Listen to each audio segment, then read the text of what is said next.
Good morning. Due to the police investigating authorities' indulgence in deleting some of the accused for consideration, resulting lot of trouble to the victim aggrieved party. So normally Section 319 is being invoked, and the Supreme Court had an occasion to give certain guidelines. Ratio decision D. AR 2021 Supreme Court 1530. Sartaj Singh vs. State of Haryana. In this case, the Supreme Court has said accused can be summoned on basis of even examination in chief of witness, and the court need not wait till his cross-examination. That was they have said. The High Court, which quashed the order of the lower court adding additional accused, has been set aside by the Supreme Court in this case. Multiple number of cases, right from 2019, 2098, several cases were discussed how this is being followed. Here what actually happened, 27/7/2016, specifically naming the accused vehicle, FIR was lodged, and there was a lalkara means shout, today there is an opportunity to kill him. This is what had happened. FIR was registered 148, 114, 341, 323, 324, 307 and 506 IPC. Unfortunately, the DSP filed a charge sheet deleting some of the accused, holding that their involvement is not proved. The Supreme, they say 319 CRPC is a discretionary and an extraordinary power and has to be exercised sparingly, only in those cases where circumstances of the case so warrants.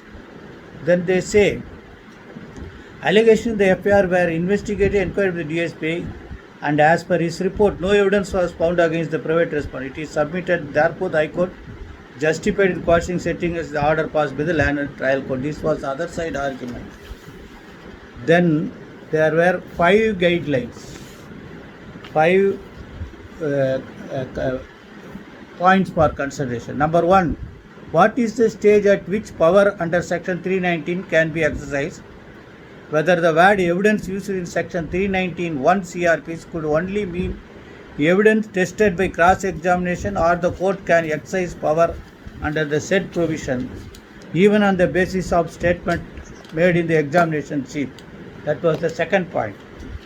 Then whether the evidence used in Section 319(1) has been used in a comprehensive sense and it includes evidence collected during the investigation, or the word evidence is limited to evidence regarded during the trial.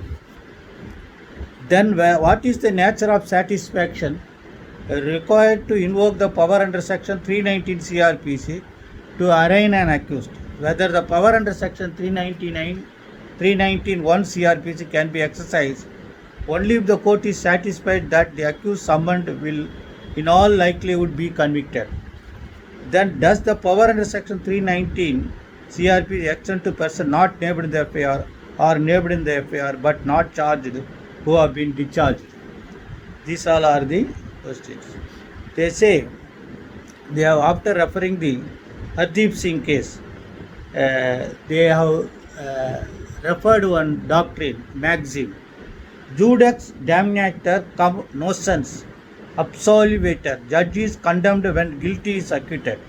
This is what they say to 319 CRPC.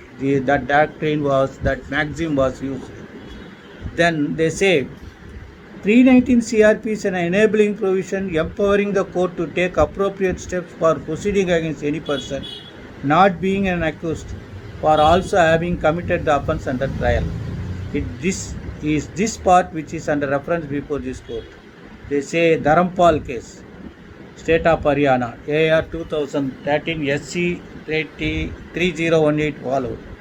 Then they say there is yet another set of provisions which form part of enquiry relevant for the purpose of section 319 CRPs.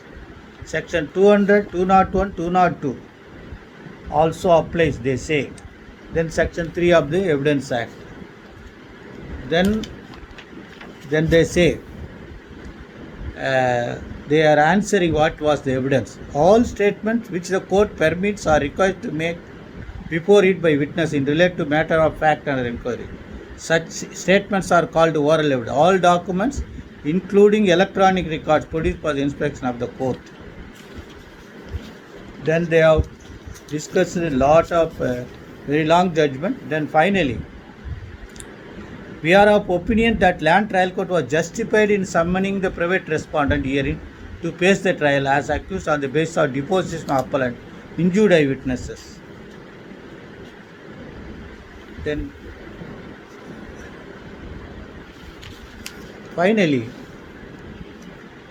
High Court, the reason assigned by the High Court are unsustainable law.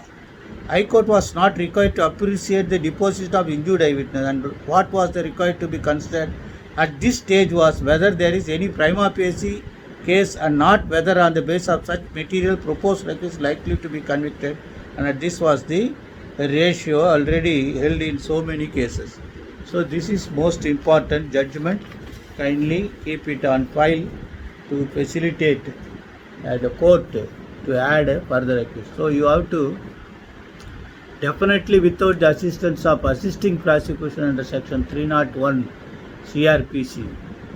See, you can also, if you are not having confidence on the public prosecutor, you can write you can send a petition for the Home Department to appoint you as a special prosecutor on the, by a petition by the victim. If they did not consider it, then you can go and file writ against the said order of the state government. There were several cases where powerful persons engaged the special prosecutor. In Annamalai University Tirunavakkarasu case also, our retired judge M.S. Kandasamy was appointed as a special prosecutor. Like that, in Annanagar case also special prosecutor was appointed. Several cases special prosecutors were appointed with the permission of the state government, namely the Home Department. In that way you can also do. But in for some before the lower court, you can get permission of the court itself to be appointed as a prosecutor. See, these several provisions are there. Even in the rules of practice, they say if because there were shortage of public prosecutors and other legal assistants, they allowed even head constable to conduct the prosecution. And in that way, several rules of practice says the court can call the accused in singular, and the police officers may be permitted to sit along with the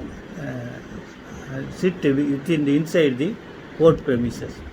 But that does not mean that they can sit along with the advocates. Advocates must be allowed to sit within the bar. That is the term bar denotes. That we did not concentrate on that because that may be somewhat